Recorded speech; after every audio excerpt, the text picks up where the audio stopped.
రాజ్యాధికార పార్టీ ప్రస్తుతం సర్పంచ్ ఎన్నికల్లో మీరు ఎలా అభ్యర్థుల్ని నించోబెట్టారు కాబట్టి గెలిచే అవకాశాలు ప్లస్ ఫ్యూచర్ ఇప్పుడు ఎంపీటీసీ జెడ్పీటీసీ వీటికి సంబంధించి ఇంకా ఎట్లా ముందుకు వెళ్ళే అవకాశం ఉంది? ఖచ్చితంగా తెలంగాణ రాజ్యాధికార పార్టీ సర్పంచ్ అభ్యర్థులు చాలామంది గెలవబోతూ ఉన్నారు. ఖచ్చితంగా ఎన్నికల విధానంలోనే ఈ పార్టీలతో పోరాడతాను. మరోవైపు బీసీ ఉద్యమాన్ని కూడా నడిపించుకుంటూ ముందుకు పోతాం. ఎట్లా మళ్ళీ మీరు మద్దతు ఇచ్చిన అభ్యర్థులు ఎవరైతే ఉన్నారో నిజంగా ఆల్రెడీ ఎంతో పాగా వేసిన పార్టీలను నెట్టి మరి గెలుస్తారని ఎట్లా చెప్తున్నారు? గుర్తుపెట్టుకోండి, అవి పాగా వేయచ్చు, కానీ దగా కూడా చేసినాయి. ఆంధ్రాలో Congress party single Congress MLA లేడు 2014 నుంచి నేటి వరకు. 135 ఏళ్ల చరిత్ర కలిగిన కాంగ్రెస్ పార్టీ నామరూపాలు లేకుండా పోయింది. ఈడ అదే పరిస్థితి వస్తుంది. ప్రజల ఆకాంక్షల విరుద్ధంగా పనిచేసినటువంటి సందర్భంలో ప్రజలు దేన్ని నమ్మాలి, దేన్ని విశ్వసించాలని ప్రజలు చూసుకుంటారు. ఎస్, ఫైనల్గా ఒక మెసేజ్ అంటే ఈ సాయి ఘటన నేపథ్యంలో ఏమిస్తారు?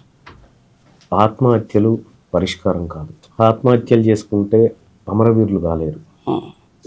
చివరి రక్తం బొట్టు వరకు పోరాటం చేయాల్సిందే, ఊపిరి ఆగేంత వరకు పోరాటం చేయాల్సిందే. కానీ బలిదానాలు అనేటివి ఏ ఉద్యమంలో మంచివి కాదు, ఇంకా ఎక్కడ కూడా జరగకూడదు.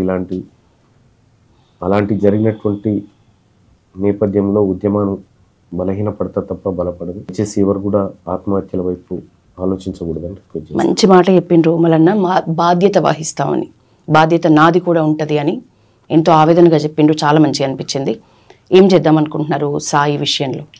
ఇవాళ ఆలోచన చేస్తాను. కాపాడుకోవడానికి 99% ప్రయత్నం చేస్తున్నాను. ఆయన శరీరం కూడా సహకరించాలి, మెరుగైన వైద్యం చేయించాలా, ఎక్కడికి తీసుకుపోవాలని ఆలోచన చేస్తాను. అందరూ వస్తూ ఉన్నారు అక్కడ గాంధీ హాస్పిటల్. అటే వెళ్తున్నారు మీరు. Right, thank you so much Mallanna. ఇట్లాంటి ఇంత పీక్ మూమెంట్లో మాకు టైం ఇచ్చినారు.